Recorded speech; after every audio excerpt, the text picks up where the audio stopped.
My name is Mary. It's a common Jewish name. Actually, it's a form of Miriam. You might remember her. She was the famous sister of Moses in the Bible. Well, there was nothing in my early life to indicate that I, like Miriam, would have a special role to play in the history of our people. I was born in the little Jewish town of Nazareth in the hills of Galilee. Our town is small and has not much going for it, except maybe that it's near the major caravan routes that link Egypt and Mesopotamia. Our land is very dry, and we never know from one year to the next if enough rain will fall to make the crops grow. Well, like most Jewish girls, I never learned to read or write. There was too much work to do. When I wasn't helping with the crops or the animals, I had to help my mother prepare meals or sew clothing from the wool of our sheep. Every day I'd go to the well to fetch water for cooking and washing. There I'd meet my friends and learn the local news and gossip of the day. Not that anything terribly exciting ever happened. I mean, our town is pretty isolated. There's not much reason to visit our town. We have no great architecture or art. Our houses are simple, made of stone and mud bricks. And the only learning to be found is found in the synagogue. Our lives are very deeply rooted in our faith. I was taught to believe that despite our poverty, we are God's chosen people, and someday He would send a Messiah to deliver us from our oppressors. You see, for thousands of years, we've been ruled by some foreign power. Right now it's Rome, but, well, at least they let us worship God in our own way, but the Romans are always collecting money for taxes for their wars and their soldiers. As most girls, of course, I was taught to obey my parents without question. So when at the age of 14 they chose a husband for me, I wasn't even consulted. Not that I was terribly upset about their choice, although Joseph is a lot older than I am. I'd heard he's a kind man, and he has a good trade. He's a carpenter, so he can support me and his family. And interestingly enough, he comes from a fine lineage. He's a direct descendant of the house of David. Well, a girl can't ask for much more than that. So I grew up like thousands of other girls in Palestine. And then one night, it all changed in an instant. Something woke me. I don't know, a noise or a light. But suddenly there at the foot of my bed was an angel. The angel Gabriel. When he spoke, I couldn't believe my ears. He said that I, Mary, I was highly favored by God, and I was to bear his son, who I would call Jesus. Well, I was so terrified I could hardly speak, but finally I gathered my wits and I asked, how can this be? He said that the Spirit Most High would cover me and I would conceive and bear the Messiah. And then he told me that my cousin Elizabeth, who was an old woman, had never had children, was going to have a child too. He said, behold, even thy cousin Elizabeth has conceived and is going to bear a son. And this is the 6th month with her who was said to be barren. For with God, nothing is impossible. And then he told me that it was the Holy Spirit too that had made this miracle possible. Well, this should have been the most wonderful news, but after the angel left, I was so alone in my troubled thoughts. I thought, how can I ever explain this to my parents or to the village? I'm nobody special. Why would they believe me? And worst of all, how could I explain it to Joseph? I wouldn't be able to hide my pregnancy. He'd have every right to demand a release from the marriage promise. And then the shame that it would bring on me and my family would be just unbearable. Well, I decided the best thing to do would be to go and visit my cousin Elizabeth. I thought if anybody would believe me, it would be her. And so, the next day I told my parents that I wanted to stay with her until her baby came, and I left to visit her in the hill country where she lived. When I told her the news, the most amazing thing happened. The baby leaped up in her womb, and she was filled with the Holy Spirit. And she said, "Blessed art thou among women, and blessed is the fruit of thy womb." And something even more amazing, her husband Zacharias, he had been unable to speak since the moment she became pregnant.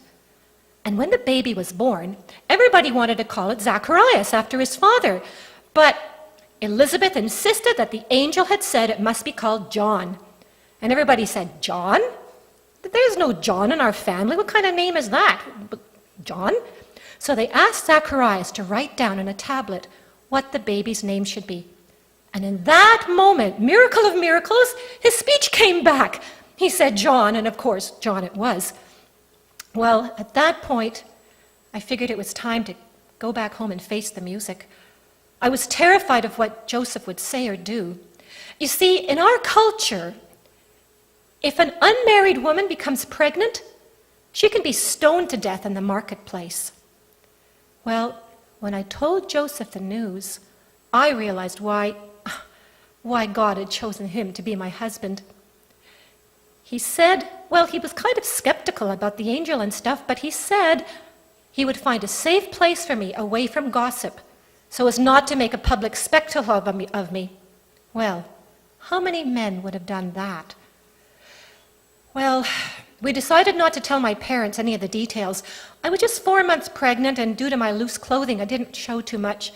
So he told them that he needed to marry me now because he was very busy in his carpenter's practice, and he needed my help in the house, and he loved me and didn't want to wait. So I went, and my married life began. As the weeks drew into months, I felt the life stirring in me. I was so excited. I thought, what will the baby look like? Wow, the Son of God. Will it look like his parents or completely different? Will he be a calm, quiet child, or will he be lively and animated? And then, just a few weeks before I was to give birth, a decree came from King Herod that all Jews were to travel and were to be registered for a tax. Well, we were told we would have to travel to Bethlehem, which was a 9 days journey from Nazareth. Now, how was I going to do a 9 days journey just before giving birth?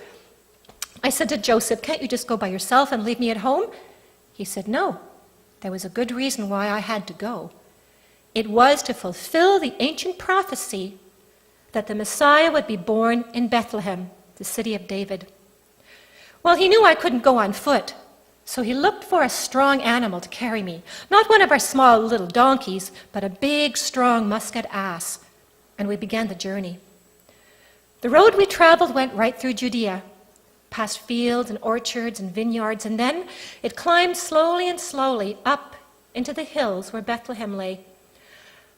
I was so exhausted, so thirsty, so tired, and I kept asking myself, why have I been chosen for this? Dear Holy Father, please give me the strength to see this through. Finally, as the evening rays were slanting across the hilltops, we climbed the last slopes up into the town. I still remember the scene. The men were sitting on the rooftops chattering, and the narrow, crowded streets below were clouded with the smoke of cooking fires. Children were playing in the doorways, and behind them, in the darkened rooms, the oil lamps had been lit and were making tiny points of light in the dusk. But we'd arrived too late to find shelter in any of those lamplit rooms, or even in the inn. Luckily, the innkeeper took pity on us. Well, he was a man with a family, and he knew how important it was in my condition to have a warm, dry place to sleep.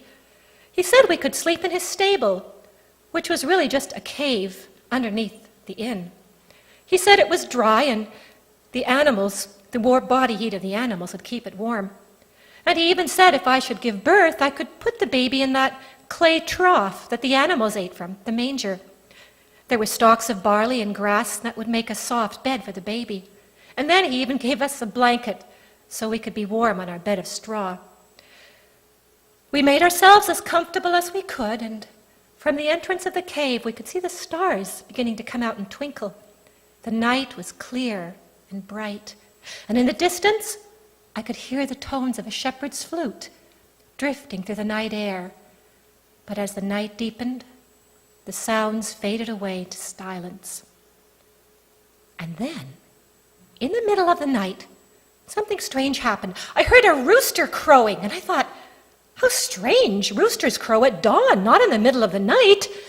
And then it came. The baby came.